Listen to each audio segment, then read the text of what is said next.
राम राम दोस्तों, मैं सिया आप सभी का स्वागत करती हूँ हमारे चैनल हरे राम में।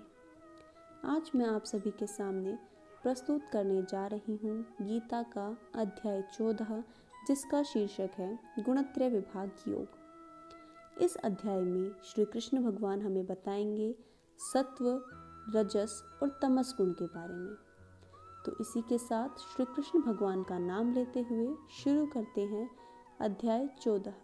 तो बोलिए मेरे साथ, जय श्री कृष्ण। श्री कृष्ण बोले, सारे ज्ञानों में अति उत्तम और श्रेष्ठ ज्ञान मैं फिर कहूँगा, जिसको जानकर समस्त मुनिजन इस संसार से मुक्त होकर परम सिद्धि को प्राप्त हो गए हैं। इस ज्ञान का सहारा लेकर जो मनुष्य मेरे स्वरूप को प्राप्त हो गए हैं, वे महासर्ग में भी उत्पन्न नहीं होते और महाप्रलय में भी व्याकुल नहीं होते। हे भरतवंशी अर्जुन, मेरी मूल प्रकृति तो उत्पत्ति स्थान है और उसमें मैं जीव रूप गर्भ का स्थापना करता हूँ। उससे समस्त प्राणियों की उत्पत्ति होती है। हे कुंती नंदन, सब तरह की योनियों में प्राणियों के जितने शरीर उत्पन्न होते हैं, मूल प्रकृति तो उन सब की माता है और मैं बीज स्थापना करने वाला पिता हूँ। हे महाबाहो, प्रकृति से उत्पन्न होने वाले सत्वगुण, रजोगुण और तमोगुण, ये तीनों गुण अविनाशी जीवात्मा को शरीर में बांध देते हैं। हे निष्पाप अर्जुन, इन तीनों गुणों में सत्वगुण निर्मल होने के कारण प्रकाश करने वाला और निर्विकार है। वह सुख की आसक्ति से और ज्ञान की आसक्ति से शरीर घाटी को बांधता है। हे अर्जुन, तृष्णा और आसक्ति को पैदा करने वाले रजोगुण को तुम राग स्वरूप जानो। वह कर्मों की आसक्ति से जीवात्मा को बांधता है। हे भरतवंशी अर्जुन, समस्त देहधारियों को मोहित करने वाले तमोगुण को तुम अज्ञान से पैदा होने वाला जानो। वह प्रमाद, आलस्य और निद्रा के द्वारा बांधता है।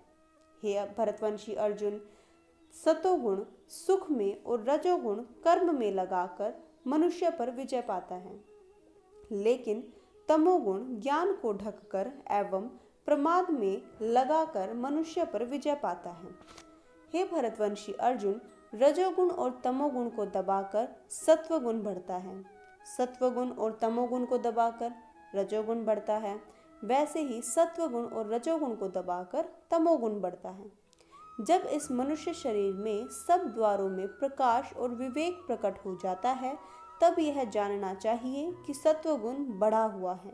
हे भरतवंशी अर्जुन, सतोगुण सुख में और रजोगुण कर्म में लगाकर मनुष्य पर विजय पाता है, लेकिन तमोगुण ज्ञान को ढककर एवं प्रमाद में लगाकर मनुष्य पर विजय पाता है। हे भरतवंशी अर्जुन, रजोगुण और तमोगुण को दबाकर सत्वगुण बढ़ता है और सत्वगुण और तमोगुण को दबाकर रजोगुण बढ़ता है। वैसे ही सत्वगुण और रजोगुण को दबाकर तमोगुण बढ़ता है। जब इस मनुष्य शरीर में सब द्वारों में प्रकाश और विवेक प्रकट हो जाता है, तब यह जानना चाहिए कि सत्वगुण बढ़ा हुआ है। हे भरतवंशी श्रेष्ठ अर्जुन, रजोगुण के बढ़ने पर लोभ, प्रवृत्ति, कर्मों का आरंभ, अशांति और स्पृहा से वृत्तियां उत्पन्न होती हैं।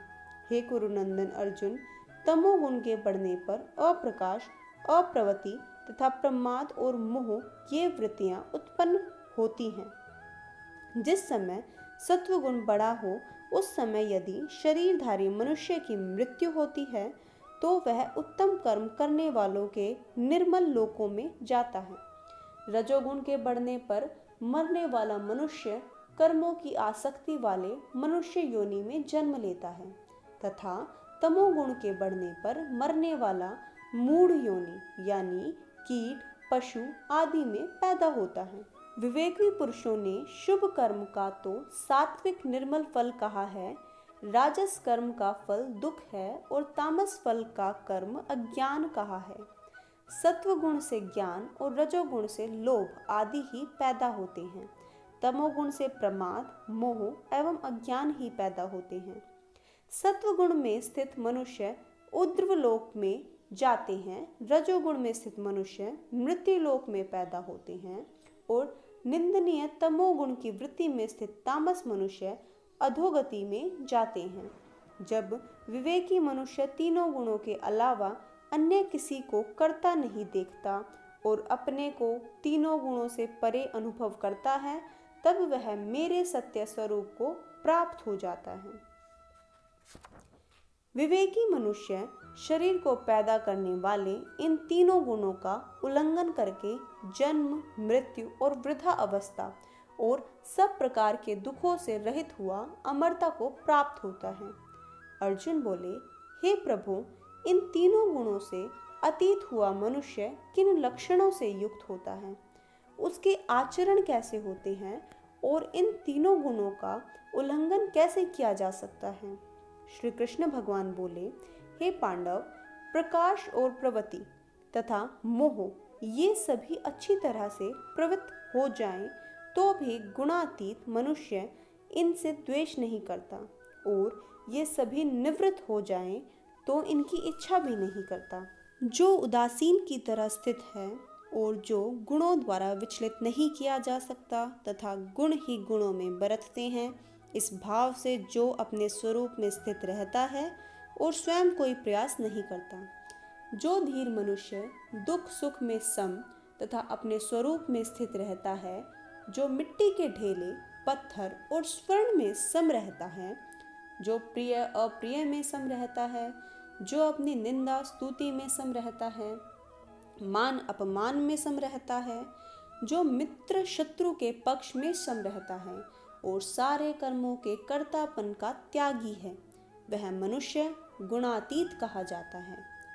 जो मनुष्य अव्याभिचारी भक्ति योग के द्वारा मेरा सेवन करता है, वह भी इन तीनों गुणों को लांघ कर ब्रह्म प्राप्ति को प्राप्त होने के योग्य बन जाता है, क्योंकि पर ब्रह्म का और अविनाशी का तथा शाश्वत धर्म का अखंड एक रस सुख का आश्रय मैं ही हूँ। इसी के साथ 14वां अध्याय समाप्त होता है। आशा है आप सभी को ये अच्छा लगा हो। तो मिलते हैं अगले एपिसोड में एक नए अध्याय के साथ। तब तक के लिए आप सभी को मेरी राम राम।